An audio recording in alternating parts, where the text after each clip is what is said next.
All rise. The Court of Appeals Division 1 is now in session. Please be seated.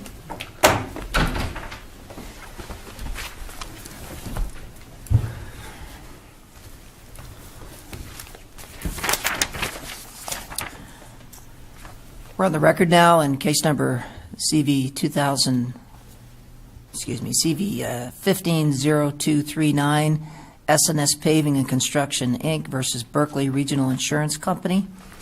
This is the time set for oral argument. Counsel, let me advise you that you each have 20 minutes to present your argument. Counsel for the appellant can reserve time for a rebuttal. We have read all the documents in this case. We're very familiar with the file. I just want to make sure I get the proper pronunciations here of counsel. Counsel for appellant, how do I pronounce your last name? Puntany, Your Honor. Puntany. And counsel for appellee? Sheck Snyder. Okay. I promise you I will screw that up throughout the entire oral argument. No doubt. But in any event, I do want to advise you that these proceedings are being recorded. They're audio and video recorded. And in a few days after this argument today, they will be uploaded to our website and then disseminated to approximately 140 countries and translated into 75 different languages, including various indigenous tongues. So that said, counsel for appellant, your opening. Have you ever exaggerated? No pressure. Good morning, Your Honors. May it please the Court. We are here today to ask the Court to decide whether Berkeley, as surety, owes a duty of good faith to S&S Paving as an obligee under a Little Miller payment bond. I know you guys are familiar with the case, so I'll keep my factual background brief. This case derives from an appeal wherein Berkeley filed a motion for summary judgment, which was granted by trial court Judge Gordon. Judge Gordon stated that no special relationship or the type of contractual relationship existed between S&S Paving and Berkeley Regional for the claim to survive, and that S&S Paving was not a third-party beneficiary under the payment bond. We are here today because we disagree with that assertion. The factual background stemming from the issuance of the payment bond came from a Demers Avenue overlay project in the city of Prescott. The city of Prescott entered into a general contract with Spire Engineering.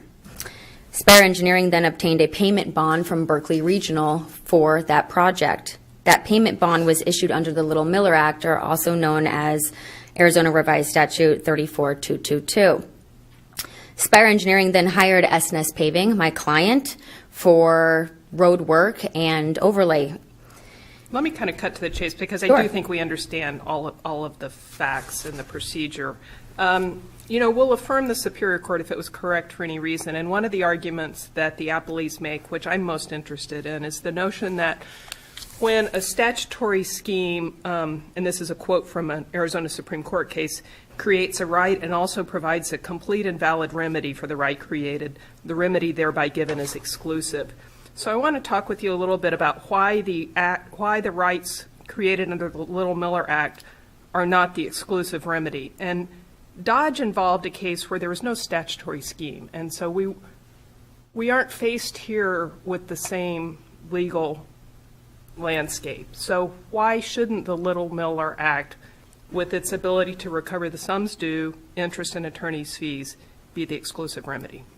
We believe that the statute does not provide a remedy for bad faith. Although it allows a remedy in the form of filing a lawsuit where any contractor or materialman can file a lawsuit, it doesn't provide a remedy for bad faith. But that's my point. It's a legislative determination whether as a policy matter to allow other forms of recovery. And when the legislative body has occupied the field by saying, this is your remedy, courts are supposed to be very hesitant to step in and imply a common law remedy in addition.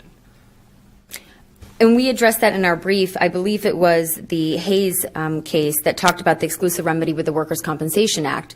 The Workers' Compensation Act did not provide a full remedy for the claimant due to the insurer's bad faith processing of that claim. Later, the legislature... And again, I think the distinction in the there are well-recognized duties of insurers in processing claims. The Little Miller Act doesn't impose any duties on sureties other than they got to pay the claim if they're sued and they lose. And so, again, I'm not sure that other cases really address. There's a recent case out of the Arizona Supreme Court, AutoZone case, and I know neither of you really focused on that, but the notion there is also when there has been a complete statutory remedy or the right to recover fully by virtue of the statutory scheme, courts aren't supposed to imply other remedies. And so when we don't have anything under the Act that imposes a duty on the surety to investigate or process, and it only requires the surety to pay if the claimant is successful, how are we, in a separation of powers context, supposed to step in and imply a bad faith common law action? We believe that there isn't a deterrence right now for sureties to actually investigate or even pay claims. Right now, although a claimant can file a lawsuit, it doesn't also prevent bad faith in that litigation. And this is to assume that every claimant has the funds and resources to even file a lawsuit, because those are not cases taken on a contingency, where bad faith is. But aside from that point, that doesn't prevent any surety right now to commit bad faith even during that litigation or even prior to the lawsuit. Right now, an example in our case right now, Berkeley didn't even investigate S&S Paving's claim. What you're arguing, if I follow correctly, is that the statutory scheme does not provide a sufficient deterrence, and a bad faith claim would provide a greater deterrence to bad conduct. That is right. And back to what I was... Is that, I think what Judge Downey is raising is whether that's our role or is that the legislature's role? We believe it is your role. Similarly in the Hayes Act with the Workers' Compensation Act, and although later the legislature did enact a statute to provide a remedy for those bad claims processing, they also said that that statute wouldn't bar a claimant's separate common law bad faith claim in the courts. And we believe that this is only inducing the chicanery of sureties in this context. Right now, there isn't a deterrence for them to pay any claim. There is a fee shifting part of the statute where they have to pay attorney's fees, but I think anybody who's dealt with insurance companies or involved in those types of claims know that sometimes insurance companies rather pay their staff lawyers than paying on claims. But there's also a fairly hefty interest rate under the Prompt Pay Act that would also, you would hope, prompt them to pay claims without waiting for litigation. I understand your arguments. I'm just not sure as a separation of powers issue that the judicial branch, in the face of a very comprehensive statutory scheme, should step in and start creating remedies that the statute doesn't appear to contemplate. You know, if the statute imposed a duty on the surety to promptly investigate and give notice within 90 days or 180 days or whatever, I think you'd have a really good something to pin under the Act. But I'm just hesitant based on, and that for that reason, I don't think Dodge helps you that much, although I understand why you would cite it. So anyway, that's my reluctance. Yeah, let me ask a question a little bit differently. Do you think we're bound by Dodge to rule in your favor? I think it is very persuasive controlling authority, yes. I do understand the factual differentiation between the two cases, as it was a private homeowner that requested the bond. And in our situation, the bond is obligatory. We don't even have the option to request it. And quite honestly, in these public works projects, even if we requested it, we wouldn't get it. No option and no need, because it's whatever it is by statute. Correct. And under the insurance code in the state of Arizona, sureties and insurance companies are required to investigate and then submit either an admittance or a denial within 90 days, which we did not get in this place. We merely got no response. And in this situation, Berkeley Regional knew that counsel was involved. And after they received the additional documentation from our client to support the notice of claim, they continued to communicate directly with our client without even involving counsel. And those correspondents didn't say anything about a statute of limitations and kind of lured our client into believing that they were looking into it and they were eventually going to get paid. And through discovery, we found out that there was no investigation at all. And then when the client followed up, they said, oh, statute of limitations passed, sorry. I mean, what deterrence does a surety have to not continue that behavior in every public works project? I can keep going. If you don't have any more questions, I'll keep going through my... Oh, no, you've answered mine, thank you. Okay. In this situation, Judge Gordon said that Berkeley is not a third-party beneficiary, but we believe that they are. In the Tanner case, a very similar case where there was a subdivision built in Yuma and a payment and performance bond was required under that municipal code. Although the subcontractor was not listed on the bond, because in these situations, when the contract is awarded, nobody knows who the subcontractors are going to be. It's impossible to list every subcontractor or materialman on the bond. But they stated, although they were not specifically identified, it was clear that it was the intent of the payment bond to benefit those subcontractors and that they were a third-party beneficiary. And as a third-party beneficiary, we think we have the right to enforce the contract and have the right of the covenant of good faith and fair dealing and be able to assert bad faith claims against Berkeley for their failure to uphold their end of their contract, which clearly benefits claimants like S&S Paving. It doesn't benefit the principal. In fact, they look to the principal for indemnification, which wouldn't happen because the only time these bonds come into play is when the principal has been insolvent. I'll reserve the rest of my time for my rebuttal. All right, thank you, counsel. Counsel for Applee.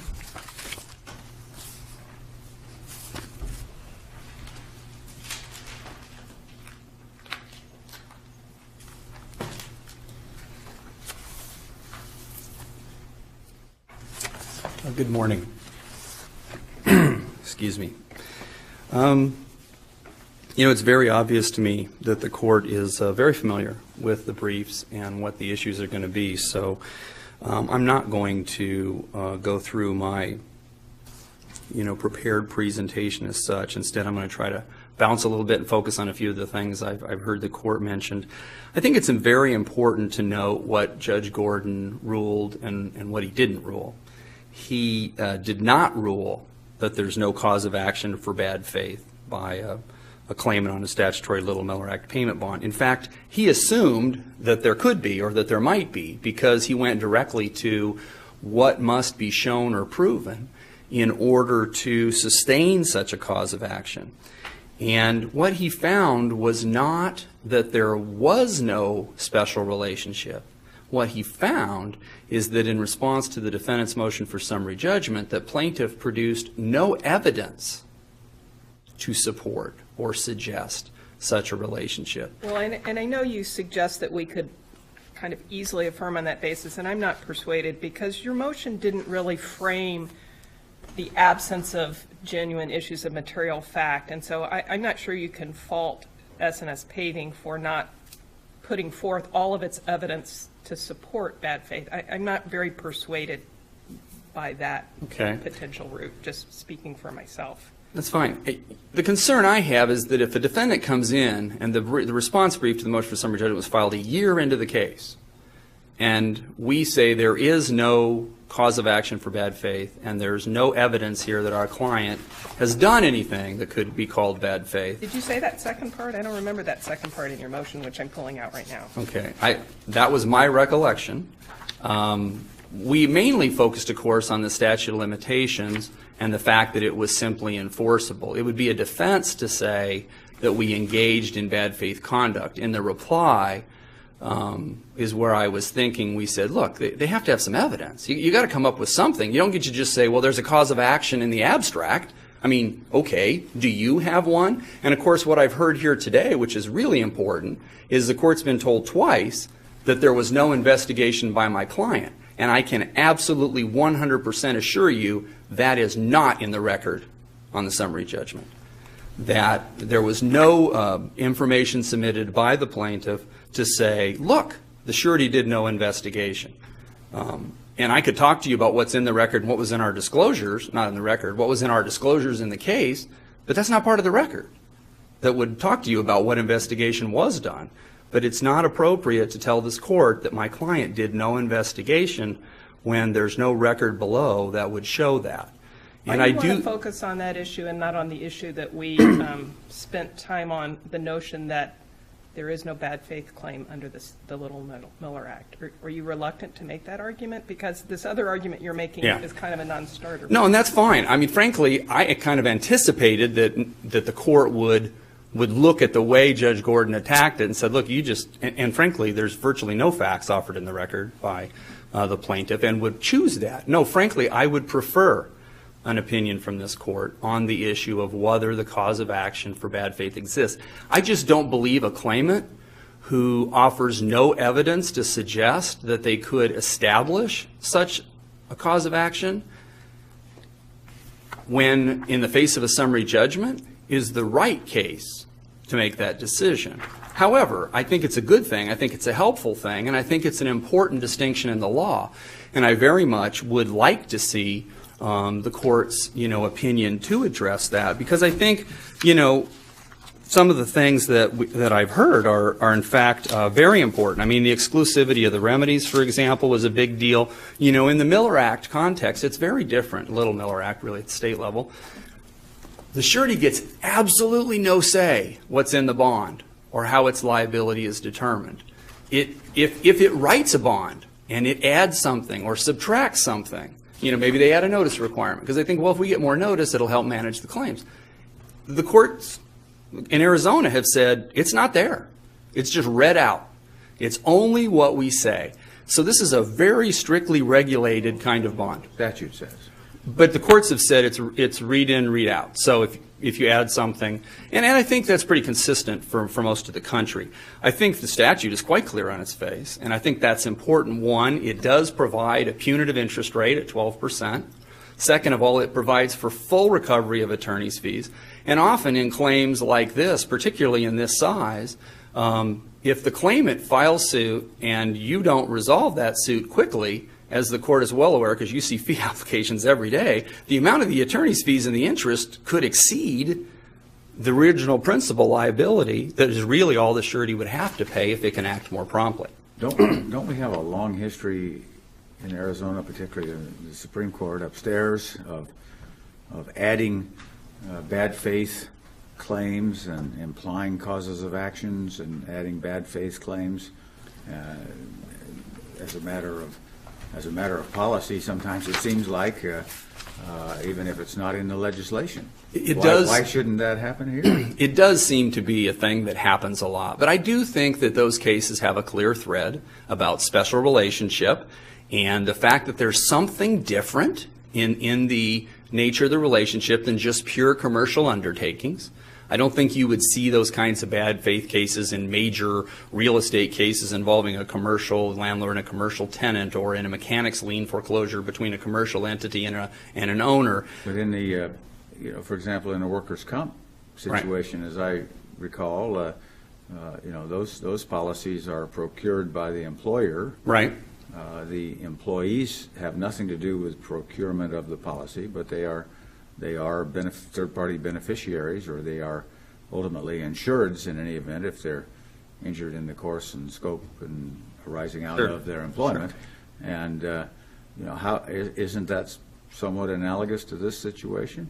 I think not, Your Honor, and I won't necessarily expect the label, but I know what you're saying about these employees having a special role, because again, it goes back to this kind of commercial purpose thing. I mean, a workers' comp coverage has a very personal aspect for the worker. Sure. I mean, it's not a purely commercial type thing. Mind you, this case it is. And these are two commercial entities. So it goes back to what the Supreme Court has said. They're looking for that special relationship, non-commercial kind of purpose, at least in part. We're more apt to authorize a bad faith cause of action if somebody's physically injured as opposed to a commercial entity that's economically killed.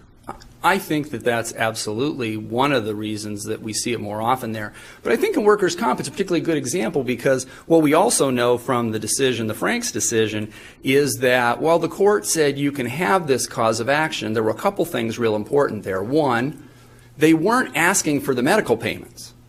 It was for tort damages, other damages, consequential damages, loss of use of the compensation, emotional distress. Again, this claimant has no tort damages. They're just saying, well, the money that I'm owed under the bond that I could have gotten if I'd have sued timely, that's my damages. So it's different than workers' comp in this case. And then second of all, I think the legislature coming in and saying, let me look at this scheme. I'm going to enact a statute that in fact authorizes that. If there was an abuse in the Little Miller Act and how it works, We know that the legislature knows how to pass such a statute and say if you don't pay these claims, then you're going to be exposed to potential bad faith liability. But what we do know is they've not enacted such a statute in this instance. Have they not arguably said in ARS 34222F, which says all liabilities on this bond shall be determined in accordance with the provisions, conditions, and limitations of Title 34? All liabilities is pretty broad language, which I could read as cutting against reading additional liabilities, such as bad faith, into the bond. We do think that the entire Little Miller Act statutory scheme is really tight. You know, the way the bonds are read, how it works, language like that in 222. And then, you know, we go back to the language in 223, which actually defines the payment bond and what happens and who can claim. And boy, that language is not close. It's not subject to, you know, ambiguous explanation. It says, every claimant who furnished labor or material in the prosecution of the work in the contract for which the bond applies shall have the right to sue on such payment bond and to prosecute such action to final judgment for the sum or sums justly due. Now, it's not the right to make a claim on the bond. That's not granted. And, you know, the legislature knows how to say claim. Insurance policies know how to say the word claim. Insurance regulations say the word claim all the time. I'm not sure that a bad faith claim would be a claim on the bond. No, what I want to say is that the whole bad faith is based on supposedly the handling of the pre-suit claim. And my suggestion is there is no such obligation. This bond exists to pay the judgments and to pay the lawsuits. And, you know, this isn't the first time, that this kind of an argument's come up. In Leal, the court looked at that because the claimant, the bad faith claimant, was saying, well, Allstate's mishandling these things and they're not settling my claim. They're saying things to me and they're not settling my claim. And the court said in that opinion, I think it's 100, page 100 on the Arizona and I think 255 on the Pacific, they said, look, the mandatory insurance statute only requires that they pay the judgment that be rendered. And thus, if the mandatory insurance laws do not require an insurer to pay a judgment before it has been affirmed, these laws surely do not require an insurer to settle and pay a third party's claim before that party has even obtained a judgment.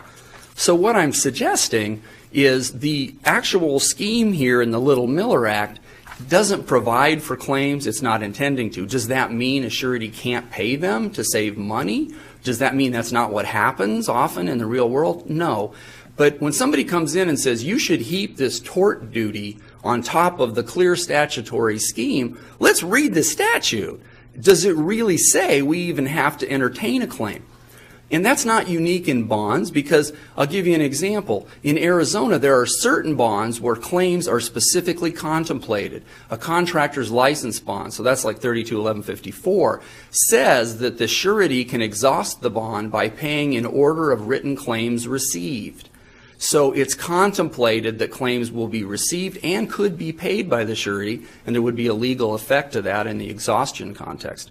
So if the legislature wanted to say we're going to make claims on a payment bond and these claims have to be handled certain ways, they're smart enough to do that. But that's not the law, and that's not the progeny from the Miller Act either. Most states, I guess, have Little Miller Acts. Do other states that have similar language to ours, have they had cases on whether bad faith claims arise?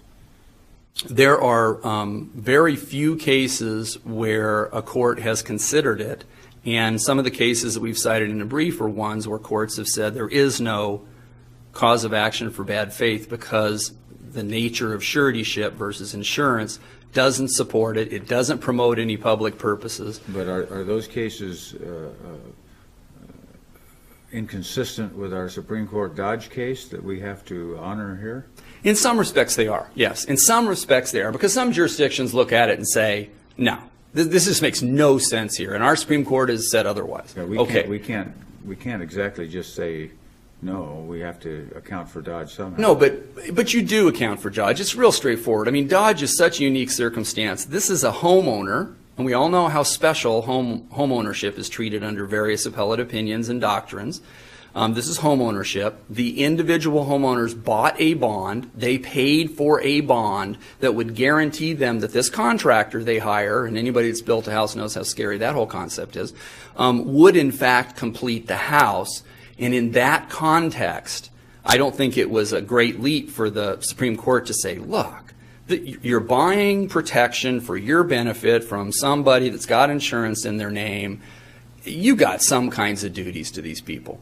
And I think the things they said, bargain for protection, things like that, that's what greatly distinguishes a statutory Miller Act claimant, because once again, they don't pay for the bond. There isn't any relationship between us and them. We didn't promise. We didn't get to draft the bond. The great thing about the bond in Dodge is that the parties ahead of time could say, well, what is it you want it to say? Do you want it to obligate me to complete the project? Do you want it to just obligate me to pay you money? Do you want it to, all of that is negotiated, and if it was negotiated and the insurance company surety didn't honor those obligations in a way that materially undermined the purpose of the bond, I get it. I still think it's not correct, but I don't see how that dominates the answer to this question, because here we have a very different relationship. We have no relationship. It's just posted by law, and the law determines what the coverage is. And what happens if you don't pay? Can you make a claim? Do you have to file suit? All those wonderful things. And I think the suggestion, for example, that maybe after the suit the surety could commit bad faith, and that would be a reason for a cause of action. Well, in this case, there's no such facts because we never made it to suit. It wasn't filed timely. Let me ask you this. We know from our appellate case law that the underlying purpose of the Little Miller Act is to provide protection comparable to that which is afforded under the mechanics lien statutes. Is there any recognition under the mechanics lien statutory framework of any kind of bad faith cause of action? None, and I think that's an important parallel. That's what we're replacing here. That's the right we're granting under this enactment, and yet in the corollary remedy, there is no bad faith. Aren't there a number of instances under the mechanics lien statutes where a claimant has to be pretty vigilant about dotting all the I's and crossing all the T's, or they also lose their claim and become an unsecured creditor? Right. So your position is it would be treating Little Miller Act claimants the same way? Well, I think that whether or not bad faith should apply should be the same. I do think there is some strict construction to both, and I think there ought to be because it's a statutory remedy. But I do think it's important that in the mechanics lien context, it's the interest rates and it's the liability for attorney's fees, and those are the drivers. Owners don't sit around and go, oh, what the heck, let it last for 2 years. And sureties can't either. This is money out the door, and as much as the principal has a duty to repay it, the fact of the matter is that somebody that doesn't finish their project is not usually a good bet for collection. So the surety knows that they are spending their money, and they have every incentive to try to find ways to minimize the loss to the greatest extent possible. And we think that's what builds in that incentive. We've discussed Dodge. Your Honor, I would mention that, the suggestion of bad faith conduct is frankly a little bit offensive. There's no record for it. And it's real easy to just say, well, we didn't file the suit on time, so it must be the surety's fault. They must have done something wrong. You have the letters. They're relatively benign. And, at one point, it's true, the proof of claim directly from the claimant to my client, so my client sent the response back to the claimant who sent him the proof of claim. Attempting to infer nefarious motive. You don't have, and the Superior Court wasn't given any deposition transcripts of somebody from the surety who said, we just ignore these things as a matter of course because a lot of them go away, or any of the infinite things I could think of. They might not say that. Well, and which is why it's really difficult to prove bad faith. But the bad faith cases that you see in the insurance context, they have crazy stuff. In Leal, Allstate is sending these people letters saying, I'm your friend, I'm your buddy, you're my customer, I love you, I'm going to take care of you. And they said, that's not enough. My client didn't do any of that. As a matter of fact, the letter they wrote to a lawyer was, please note the fact that your client's claim is being reviewed by us does not toll the running of any statute of limitations or other time period. So I really think it's not fair to shoot arrows at Berkeley for doing what is basically simple triage on projects. There are many claims when a project goes down. Really, these bonds run to the city of Prescott. That is who they run to, because that's who needs the job done. It's the public that needs to know that the project will be finished if the money has been spent. And it's public needs to know these subs get paid. I mean, would I want to work on a state project if I couldn't lien the project, and I might get paid if the general chooses to, but not? I think you'd see huge prices in the cost of public construction. So the bonds really do benefit the government. And it is true that they're there to pay people as a substitute for the mechanics lien. But this idea that, somebody woke up one morning and said, I love subcontractors and suppliers, they're fantastic. Let's go out and enact a statute that just sets up a place for them to get money. That's not how it happened. I mean, the purpose here is to benefit the government and protect government projects and, frankly, make a system where working to build for the government doesn't cause you to suffer the penalty of basically having to go unpaid. And I think the bond does that. I think the interest rates and the attorney's fees certainly provide, adequate incentives. The legislature hasn't seen fit to add any. We don't have the kind of special relationships and bargain for protection here that would suggest that you should reach into the air and grab a tort. And finally, there are no tort damages here. They want the $23,000 that was owed to them by Spire. And no bad faith case has ever concerned itself with the underlying original damage as a basis to enact not just contract rights, but a whole new set of tort rights. That's all I have. Thank you, counsel. Thank you.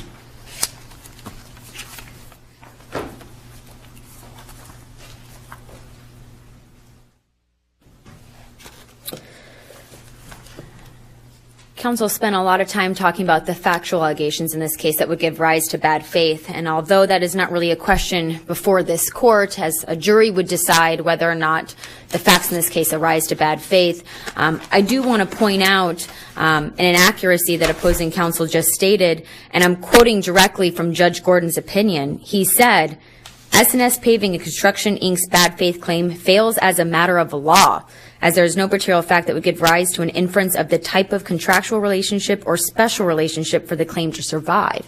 He didn't really ever even get into the facts of this case because he knows that would be for a jury. He said that the claim didn't survive as a matter of law because of the special relationship factor. I'm pretty sure we're not deciding on who was the good actor and who was the bad actor. Of course, and I don't want to get into an argument match regarding those facts. It's not really an issue here, but I think if you do go back, look at the letters that are part of the record, you will see that there was some bad faith action on behalf of Berkeley. And it is part of the record that throughout all the discovery that we did do, we never received anything from Berkeley that showed that they ever investigated this claim.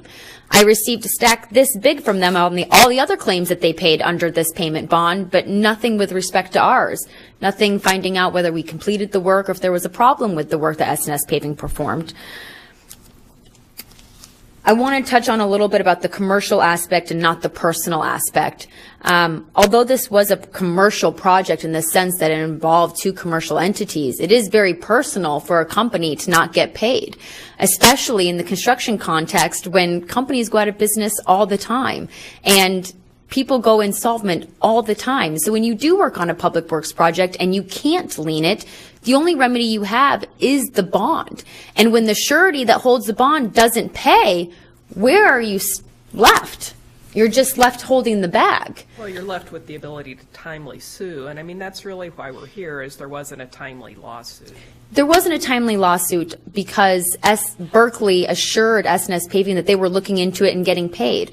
And although that first letter opposing counsel mentioned was sent to counsel that our firm did receive, mentioned the statute of limitations, they then continued to correspond with S&S Paving directly without copying us, which we think falls on bad faith and also, quite honestly, is a little unethical considering they were coming from Berkeley's counsel. None of those correspondents to S&S Paving mentioned the statute of limitations, but assured them, don't worry, we're looking into it. The next thing you'll hear from us is either us needing more information or a denial of your claim, or we're going to pay you. Is it their responsibility, counsel, to advise your client about the statute of limitations? I don't think so, no. But I think it's definitely their duty to not tell a claimant that they're looking into it and then not actually look into it. And then tell them, just wait to hear from us. And then when you don't hear anything, the statute of limitations passes, and the contractors who are not, although I think they mentioned in their brief that contractors know all the law and payment bonds and entering into contracts, I think we know in reality that's not really true. They don't know about statute of limitations. They take the word of the surety that they're looking into the claim, and as far as S&S Paving was concerned, there were no complaints about their work, and there should have been no reason for the claim to be denied. In a public works context, their claim was $23,000, which is relatively minor and not a whole lot of money to dispute or change orders to go back and forth about. He mentioned S&S Paving doesn't have tort damages, but I find that to be untrue. Although the $23,000 is the unpaid contract balance, that is the tort damage. Don't get Judge Gemmell started on the economic loss rule, but you may stir a hornet's nest. I don't even know what it is. Well, that was apparent.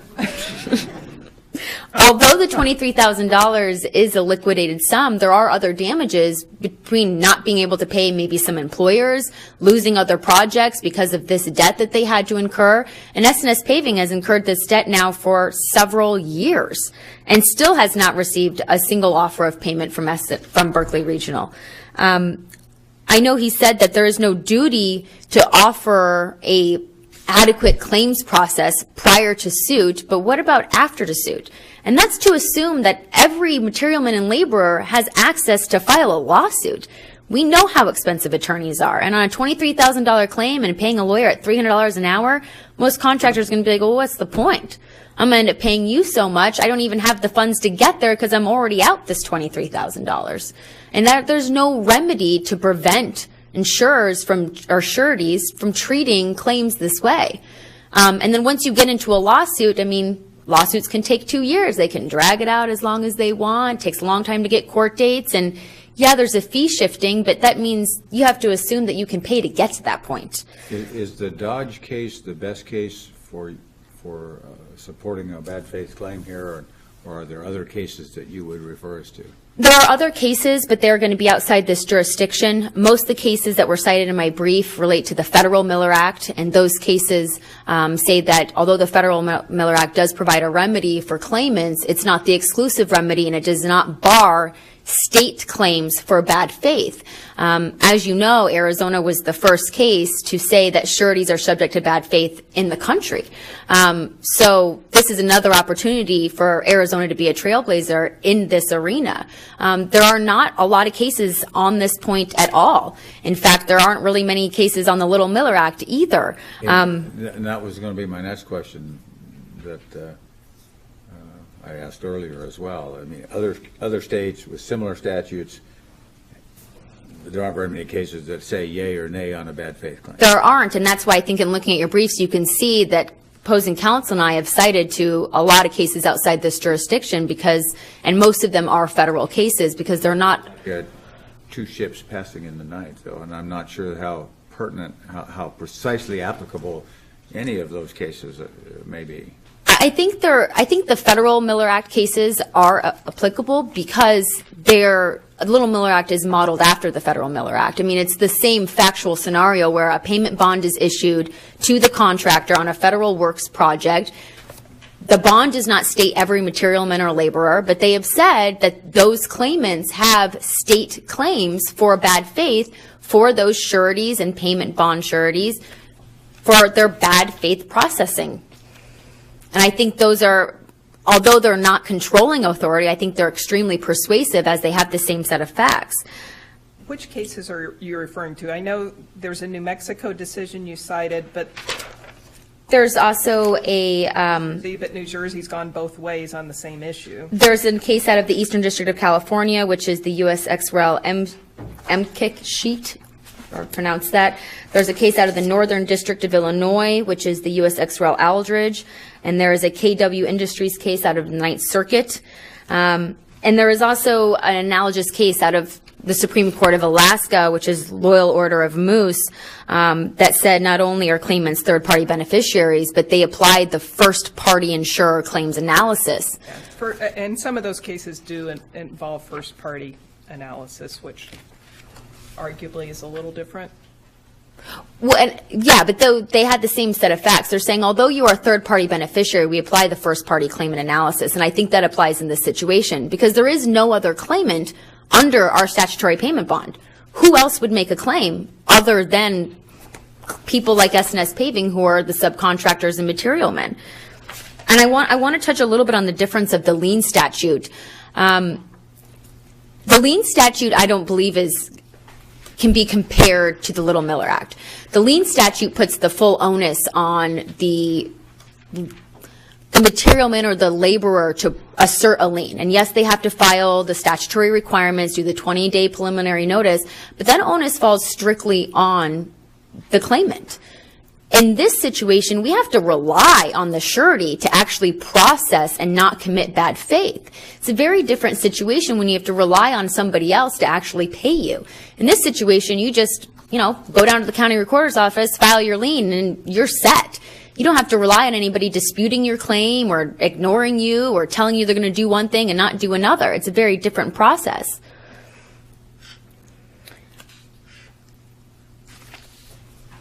He mentioned that insurance companies have incentive to pay because they don't want these things to drag out and drag out.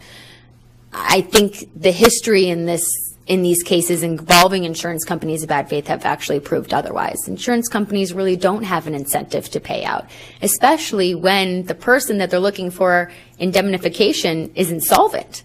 They know they're not going to get repaid in these situations. So does it save them a couple extra bucks to tell somebody, yeah, we're looking into it, you're going to get paid, and then just hope that the person who isn't aware of the statute of limitations just falls past that time?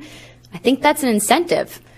And I think that there is no incentive for them to do otherwise right now.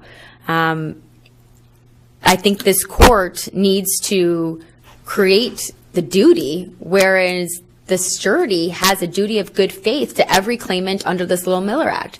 And to not enter into a duty would almost say that the Little Miller Act has no effect at all. I mean, it actually furthers the purpose of that act to say that sureties have a duty of good faith to claimants under those bonds. I think my time's up. Okay. Thank you, counsel. You're welcome. Let me advise both counsel that we will issue a written decision in due course, and we are now in recess.